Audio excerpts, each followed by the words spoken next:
All right, Mr. Jackson, tell us a little bit about the job that you did when you first started in the military up until you got out. Oh man, well I did multiple things in the Navy. Actually, my first job I was when I joined the Navy, July 2005. I was dispersing clerk as a DK. Essentially, like it's an accounting, like I say. Like you work in finance, you work with like leave, members pay, things of that nature. But then same year, they actually merged that rate with with PNs, and we became PSs. And that was my first. That was my first rate in the Navy, job in the Navy for the first 4 years, first 4 years of my career, my first enlistment. Okay. At about my 2 3 year mark, we had a program that was called PTS, Perform to Serve. It was essentially like a merit based program. Like you had to like kind of, I don't want to say earn it, but you did have to earn your enlistment, your re-enlistment, excuse me. So, and with that, because I had done so well in my first enlistment, and I had the ASVAB score to cross rate to another rate. That's when I crossed over to Intel. So I crossed over to Intel, and I got orders in '09. I think I went to school in 2010. Yeah, and then became an Intel specialist. Okay, so with somebody joining the military first time, and what is like a what is a good score to have for you to actually be able to pick the job that you actually want instead of just going getting thrown into something that you may not like. So the thing about the ASVAB scores is it's weird, because there's a lot of line items on the test itself that break out into what rates you qualify for. Now as a rule of thumb, I think overall you probably want to be in the 50s to get like I don't want to say it depends on what you want to do. Also, you know what I mean. So some guys some of the jobs don't require high score, and some of them do. So that depends. But let's just say if you want to be in something like Intel, you have to have or any what they would call ATF, an advanced technical field. If you want to be in anyone like, so we're talking ITs, ISs, CTs, which are the crypto guys. We got a new rate. They had a new rate right when I was leaving. It's like the drone guys. I forget the name of the rate, but it just came out like literally as I was retiring. And so if you want to be in any of those technical fields, obviously you need to score a little better on the ASVAB to qualify for those rates. Okay, well, But generally speaking, anywhere, I think the bottom line threshold to even get into the service is about 30 something. Yeah, okay. but that changes too, like because numbers of people coming in, session level people coming into the military. So you got to think, right now, like where we're at right now, Mm-hmm. like with them raising the age to join, and they got everybody 18 making sure that they sign, all males signing up for selective service, which is weird to me because I thought you already had to do that, but that all of that plays into the ASVAB scores and what they're requiring. So what it tells me is that it's not a lot of people joining up, so they're going to lower the requirements to even get in through the door. But I think for the job specific stuff, that stuff probably is not changing. Yeah. Okay, so for your like for somebody who wants to get out the military and be a merchant mariner, like what benefits do you already have going into the field? Oh, sure. It depends on your rate in the Navy.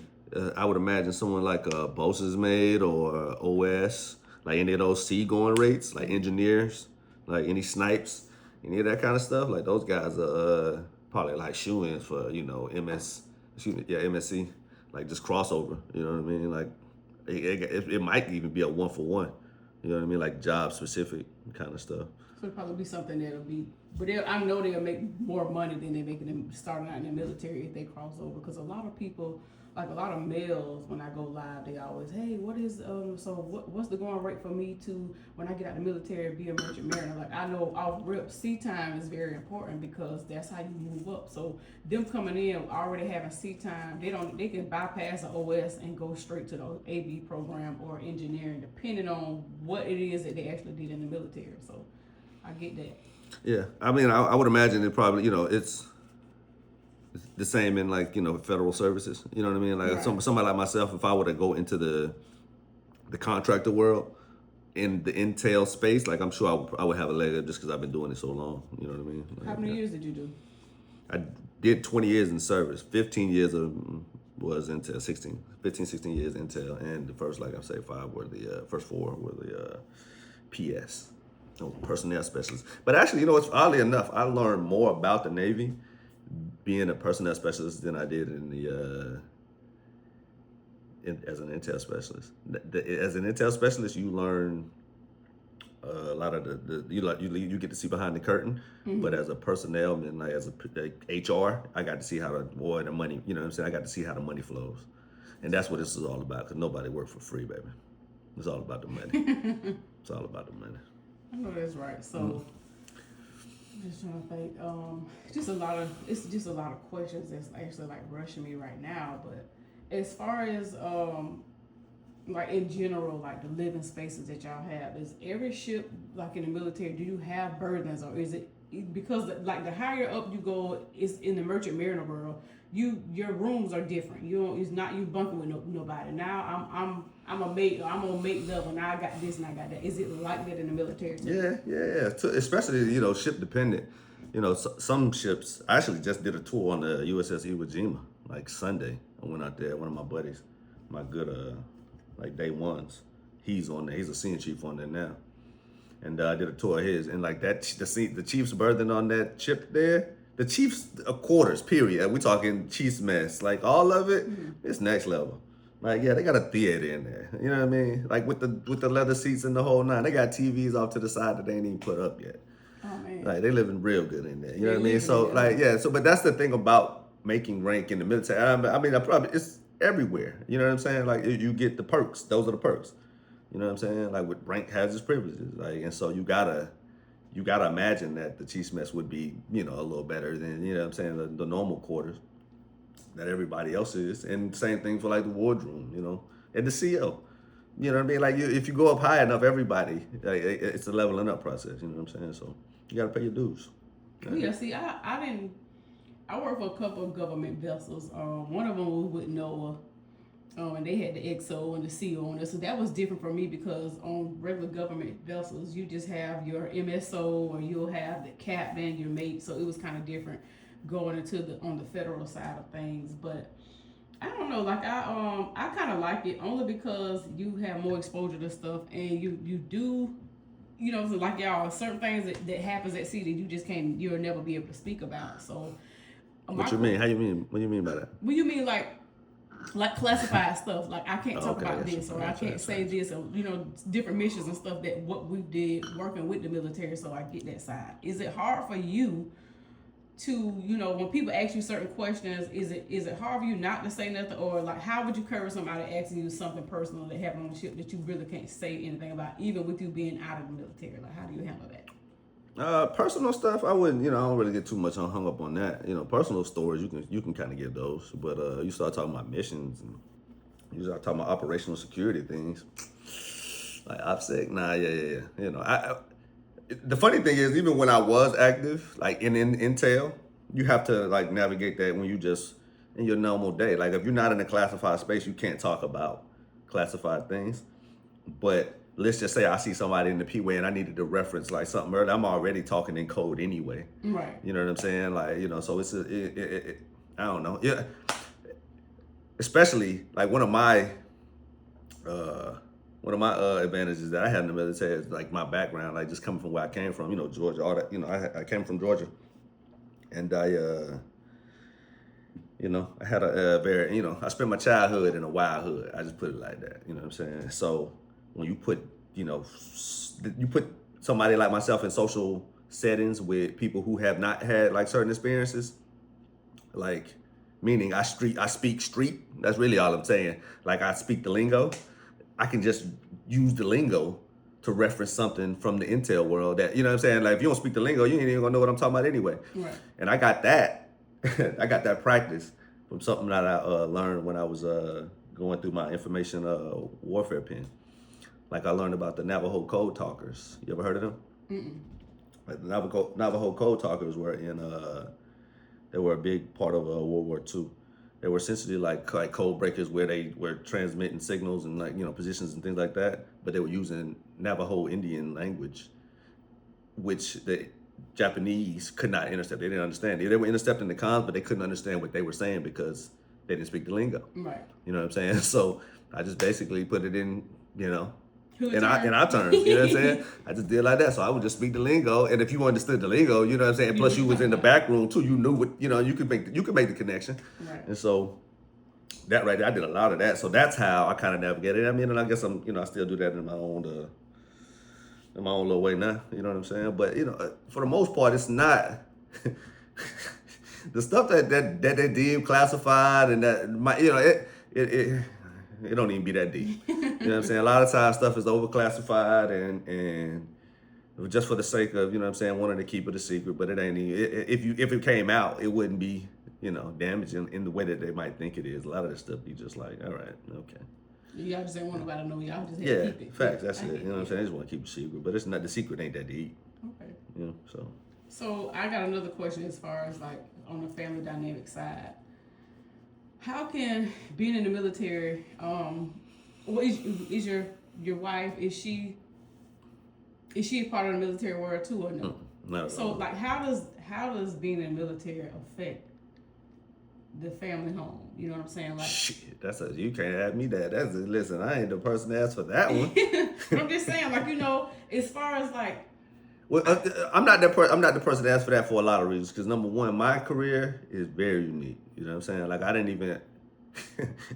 I know this is gonna sound crazy, but as a Navy sailor, 20 years in, I only got 2 years sea time. You know what I'm saying? So like and mind you, the very first command I went to was a ship.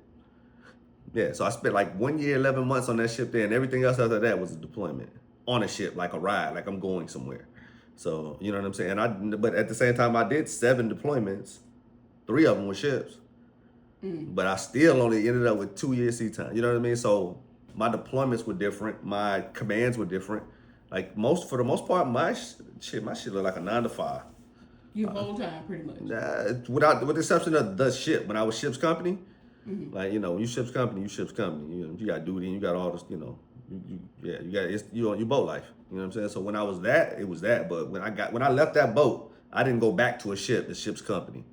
I was either staff duty or I was again just deploying, and I just needed to ride to where I was going, and I was with the guys that we were going with, and so. It's different stations. Like you was on land, but you wasn't like directly in Jacksonville or NASJAX. You was somewhere else like that. Yeah. Like so, I did like several South America deployments, and those were again on ships, but we were just riding through, and then we got there, we got off the boat. You know what I'm saying? And that doesn't the time the ride itself counts as sea time, but nothing else does. And I'm only telling you only saying all of that to say. I couldn't tell you about like ship life is really, really different. You know what I'm saying? When you're a ship's company, because I'm talking about duty, I'm talking about underways just for the sake of them. You might just be gone for like 2 weeks. I might get under, mind you, and then it might be a Friday. He might just say today, like, all right, cool, we getting underway until next Friday. I got you know what I mean? So and you do that, put it on a scale of 2 or 3 years of somebody who's never like touched the military before. I'm talking spousal. You know what I'm saying? Like this is their first experience with that. Like, yeah, it's not gonna rock. So okay. Yeah, it's not gonna rock. It's just different. Yeah. Most folks ain't gonna want to. You know what I'm saying? They ain't gonna rock with that. So, yeah, but everything is different. But you've heard every story that you can imagine where somebody was, some relationship went away because he was gone. Whether it was the guy, the submariner, or was the guy on the ship, and what I'm saying, he come back and his wife's pregnant. You know what I'm saying? Whatever. Like that's what it does to the families. When they, reference, I've heard leadership say this in the military, it'll be like, you reference your family or something like that, they'll tell you like your wife didn't come in a sea bag. You know what I'm saying? So yeah, it ain't government issue. That's some shit you brought. Right. So you figure it out. And a lot of times, yeah, good luck to everybody. Relationship shit is complicated anyway, like, so yeah. Yeah, you right. And I mean, even on my side, as far as being a merchant mariner, like if I just feel like in the field, if I'm not, and I'm not saying that I just want a military guy or somebody who is a merchant mariner, but that's just what it is. Like if I can't really explain this to just a regular civilian walking around here and I'm gone for 4 months. I can't explain that to them because off rip, who you talking to? I know you talking to somebody while you out there. But the thing is, me personally, I set my tone for whatever ship I go on. But that's what men think. They automatically just, oh my God, I know you're talking to somebody else. What, what's his name? Who you talking to? Like, I know it's somebody else out there, but my thing is, I set the tone for myself. So I know I'm on a mission. I'm at work. I'm gonna be out here for 4 months. Let me isolate. Let me fast. Let me pray. Let me get my work done. Yeah, I'm gonna be FaceTime you when I can. I'm gonna text you when I can. I'm gonna do all this. You know what I'm saying? Try to make this long distance thing work for what it is. But some men just don't have it in them to take on. Yeah, well, that's just a long distance relationship itself. It's difficult for men, period. You know what I'm saying? Now, I don't know what to say other than that right there. You know what I'm saying? A long distance ship. Yeah. Good luck to everybody. Like I say, good luck. Because you could be, that motherfucker could be in here right now and you'd be having problems with him. You know what I'm saying? So, like, shit, like.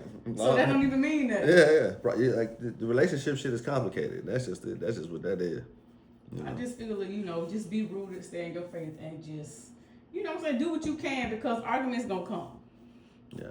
So the way I always approached it was, the military itself is that, I was real fortunate, like I say, in my duty stations and stuff like that. So when I had one or two like bumpy little, situations here and there, but for the most part it was good. Most people were pretty good when it came to like working out things and like helping support your. If I had something to do, take care of my family, like it wasn't a problem. You know what I'm saying? It wasn't gonna be a problem. But dang, I forgot what were you saying. I'm talking about relationships, but other than that, like if you had a family emergency, is it if it's detrimental, like oh my God, they only giving my granddaddy 2 months or 2 weeks to live, like is it a way for you to get off the ship within a good time and to see your grandparents? I think so. I think the rule is it used to be like one up, one down, or left, right, like family members, right? So that means if somebody was like, it was your brother, sister, mom, pop, child, like so one up, one down, left, right. Like they would like send you on emergency leave. You could drop a AmCross message. Anything else after that had to be like maybe like, I think it all had to be command approved, obviously CO approved. But I think the CO was a little more for those type people and somebody like your grandparents. If you had them like listed on your page too, at that point, you know what I mean. Someone who raised you, like they would also fall into that category. So in that instance, yeah, they would be able to get you off the boat. Okay. Like yeah, no problem. I've seen like all kinds of stuff like that happen, like quick little healer, depending on where we're at as well. But I mean, at the same time, I was on deployment in 2019, and one of my sailors' husband had an episode here in Jackson. Mind you, we're in Japan. She's in Singapore. Oh God. Yeah, and we got her home. You know what I'm saying? So, yeah, it's all workable. You know what I mean? Depending on what it is, what severity of the situation is. Something like what you were telling me with your grandparents. Yeah, they would have got you there. Okay. Yeah, they would have got you there. Well, my mother was sick in 2008 when she had a heart attack. Like they flew me home immediately. You know what I'm saying? Like yeah, so they I wasn't on a boat at the time, but they do, the military as a general rule, general principle, try to take care of you when it comes to you taking care of your family. They do understand, like, I mean, they talk shit about the seabag thing or whatever, but they understand like the foundational piece that why with the why. Right. You know what I'm saying? The why. So yeah. So when it comes to the educational piece, like with you being out of the military, like can you be a full-time student whenever, however long it takes? Like you always have that benefit to go to school? I'm a full-time student as we speak. Right now. Actually, I just left the college. Yeah, I just left the college. I gotta go talk to him about some stuff. But what was your question again? Can you be a full-time student for how long? For however. Well, yeah, so your benefits don't expire. Okay. You know what I mean? Like your 9/11, I don't think they expire. I think that was one of the changes they made with it. Your 9/11 benefits do not expire. It's a couple other like programs too, but yeah. If you want to go to school, yeah, that's one of the main reasons why I did sign up in the first place. Right. Like yeah, like way back in 2005, I had dropped out of college. I went to college like originally out of high school, and you fast forward a couple years later. By this time, I dropped out. And so was it for the same thing? What do you mean? Like you was in the same No. I was a criminal justice major then. Oh, okay. Yeah. I was a criminal justice major. I was about to be like Alonzo from Training Day. You know what I'm saying? That's what's up. Yeah. Yeah, I mean, so all in all, like if you had a chance to do things different than you did going into the military the first time, would you do it? Or So, would you not? oh, I mean, would I do this all over again? Yeah. Oh, yeah. I do it way over. I do it, yeah, immediately. Wouldn't even hesitate either. This, without a doubt, the best decision I ever made, like for me personally. Like as just a personal, like like this is what I'm gonna do kind of deal. Yeah, it was. The couple things that I would change. Number one, I would do it sooner. I would have just did it right out of high school, knowing what I know now. You know what I'm saying? I would have just did it right out of high school, and then I would have joined as Intel. But that was, that's I would have joined as Intel because Intel at that time when I would have joined, it looked different than it. Did you do when you first got in there? Yeah. So I think I think it would have been good to, because I had the scores and everything. I just didn't know what I didn't know. You know what I'm saying? I didn't know about Intel. The only reason why I even got into the DK rate is because my recruiter, which was a childhood friend of mine. So when I talk about what I did it earlier, when we graduated high school, he went like 2 weeks later. My boy Bird. Bird went off to boot camp 2 weeks after we graduated. Like I say, I go to college. You fast forward 3 years later, he's home recruiting now. You know what I'm saying? He went to a Bolton, Virginia. He came back home recruiting 3-4 years later. That's when I joined. And when I joined through him, like I say, he put me in. But had I been able to like that I would have made that change. Like I said, I would have just came in right out of high school. I didn't want to knock that out. I would have did Intel. And I also like the other thing that I didn't get to do. The two things that I wanted to do was go on an aircraft carrier, as in like be stationed on one, and I wanted to do recruiting duty. So why you want to get back into that though? What, the Navy? But like recruiting, like you still go to the office and do it, but would you have to like go on the oath again? Yeah, absolutely. Oh, okay. Yeah. Them days over with. Listen, at the end of the day, I'm actually a recruiter for the Navy anyway. Because I ain't never been a recruiter, but I done talked several people into joining the service. You know what I'm saying? Like, okay, doing your due diligence. Yeah. I mean, yeah. At the end of the day, like, if motherfuckers know me, like, so excuse my language, but like, if people know me, like, and where I came from, like it's one of them things. Like, hold on, like, let me like pay attention to what he's saying, because it's worked out. You know what I'm saying? Like, yeah, they can see it. Yeah, exactly. It's like the material difference in what we're actually talking about here is real. If you know, like, again, where I come from, and most people that I'm having these conversations with do. So we're either talking like nephews, nieces, cousins. You know what I'm saying? I got a cousin right now. She's a YN2 over here she's at one of the squadrons on NAS.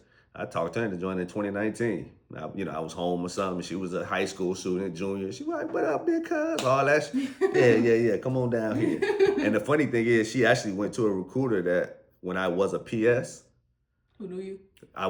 She was a PS. We were PSs together, and she crossed over into the career recruiter field, and I sent my cousin to her. I love it. And that's how, you know what I'm saying? Like, it's all about who you know kind of deal, like networking stuff. But so I've been a recruiter in my own little way. And I got I got a homeboy right now. I got two homeboys. They officers. Like, you know what I'm saying? They call me Jack. Should I do it? At that point, I'm like 2-3 years in, you know what I'm saying? I'm giving them all, yeah. Come on in here, yeah. You know what I'm saying? Especially if you got your degree, do XYZ. I'm shooting them contact info. So, like I say, I recruited the Navy. Actually, the Navy owe me some money for that, man. You know what I'm saying? I'm pretty sure you get paid. For stuff like finder's fee or something. You know what I'm saying? I got finder's fee or something. Referral money or something. You know what I'm saying? So, yeah. But as far as going back, like getting into it, like, nah, I ain't. You did your time. Yeah. My time with the Navy is over with. So I appreciate it, though. What if they go to war and they need you to come back? That's a real possibility, I guess. Shit, at this point, but I gotta keep it a buck. If they get to that point where they calling everybody, it's all hands on deck anyway. So you ain't got no choice. Exactly. Yeah, you know what I'm saying? Like, they ain't just calling me, they calling all of us. Yeah.